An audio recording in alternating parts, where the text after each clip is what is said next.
అందరికీ నమస్తే. ఆంధ్రప్రభకు స్వాగతం. నేను మీ సంతోషి. ప్రస్తుతం మనతో సీనియర్ ఫిలిం జర్నలిస్ట్ అయినటువంటి నారాయణ రాజు సార్ ఉన్నారు. నమస్తే సార్. నమస్తే సార్. యాక్చువల్గా గీతా ఆర్ట్స్ అంటే అల్లు అరవింద్ గారు, అలాగే గీతా ఆర్ట్స్ 2 అంటే బన్నీ వాసు గారు. కాకపోతే రీసెంట్గా గీతా ఆర్ట్స్ బ్యానర్ పైన రిలీజ్ చేయబోతున్న తండేల్ మూవీకి బన్నీ వాసు గారి పేరు వేశారు. సో దీన్ని బట్టి మనం ఏమనుకోవచ్చు సార్ అంటే ఇప్పుడు అల్లు అరవింద్ పేరు కాకుండా ఈయన పేరు వేయడానికి గల కారణం ఏంటి? యాక్చువల్గా గీతా ఆర్ట్స్ సంస్థను నెలకొల్పింది అల్లు రామలింగయ్య గారు. ఆయన కమెడియన్గా ఆర్టిస్ట్గా చాలా బిజీగా ఉన్నప్పుడే తనకు కూడా ఒక నిర్మాణ సంస్థ ఉండాలి, తన అభిరుచి మేరకు లేదా తనకున్న సత్సంబంధాలతోని ఇతర హీరోలతో కూడా సినిమాలు తీయాలని తన కొడుకు అంటే అరవింద్కు కూడా ఒక సపోర్ట్గా ఉంటుందని గీతా ఆర్ట్స్ సంస్థను నెలకొల్పారు. ఆ సంస్థ ప్రారంభం నుంచి మా ఊళ్ళో మహాశివుడు, బంట్రోతు భార్య ఇలాంటి సినిమాలు తీస్తూ సక్సెస్ఫుల్గా రన్ అవుతుంది. ఆ తర్వాత చిరంజీవి గారు హీరోగా ఎంట్రీ అయ్యాక చిరంజీవితో వాళ్ళకి బంధుత్వం అంటే ఇంటి అల్లుడు అయ్యాక చిరంజీవితో కూడా వరుసగా సినిమాలు తీస్తూ వస్తుంది గీతా ఆర్ట్స్ సంస్థ. చిరంజీవికి సంబంధించిన వ్యవహారాలు, గీతా ఆర్ట్స్ నిర్మాణ వ్యవహారాలు ఇవన్నీ అల్లు అరవింద్ చూసుకుంటాడన్న విషయం అందరికీ తెలిసిందే. చిరంజీవి సక్సెస్ గ్రాఫ్లో గీతా ఆర్ట్స్ నిర్మించిన చిత్రాలు ఎక్కువగా ఉంటాయి. ఆ గీతా ఆర్ట్స్కు అండ్ చిరంజీవికి అలాంటి అనుబంధం ఉంది. చిరంజీవి కాకుండా కూడా గీతా ఆర్ట్స్ బయట హీరోలతో తీస్తుంది. పవన్ కళ్యాణ్ మొదటి సినిమా అక్కడమ్మాయి ఇక్కడ అబ్బాయి సినిమాను కూడా తీసింది ఈ గీతా ఆర్ట్స్ సంస్థ. అయితే జనరేషన్ మారుతుంది.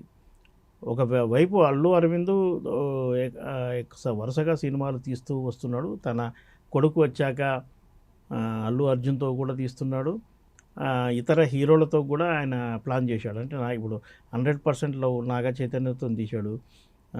మోస్ట్ బ్యాచులర్ సంథింగ్ ఆ సినిమాను అఖిల్తో తీశాడు, గోపిచంద్తో తీశాడు, ఇలా విజయ్ దేవరకొండతో తీశాడు. ఇలా వరుసగా సినిమాలు తీస్తూ వస్తున్నాడు. అయితే ఆయన చాలా ముందు చూపు ఉన్న వ్యక్తి.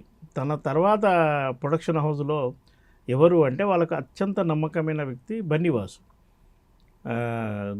బన్నీవాసుకు గతంలో గుంటూరు పరిసర ప్రాంతాల్లో ఆయనకు సినిమా డిస్ట్రిబ్యూషన్ సంస్థ కూడా ఉంది.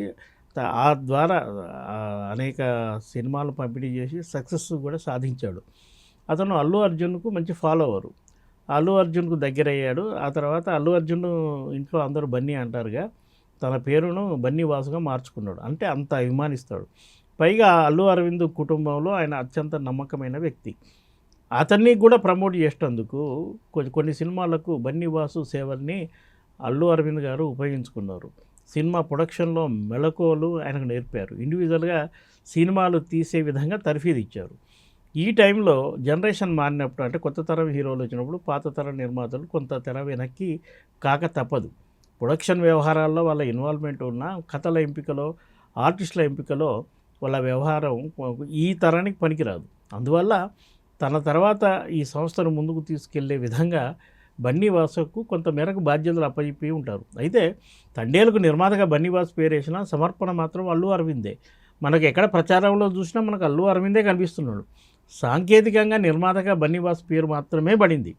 అల్లు అరవింద్కున్న పలుకుబడి, సత్సంబంధాలుతోనే ఆ సినిమాలో ఇతర హీరోలు యాక్ట్ చేస్తుంటారు. అయితే కొత్త తరం సబ్జెక్టులు కూడా ఎంపిక చేసుకోవాలంటే కొత్త తరం జనరేషన్ ప్రొడ్యూసర్లు కావాలి.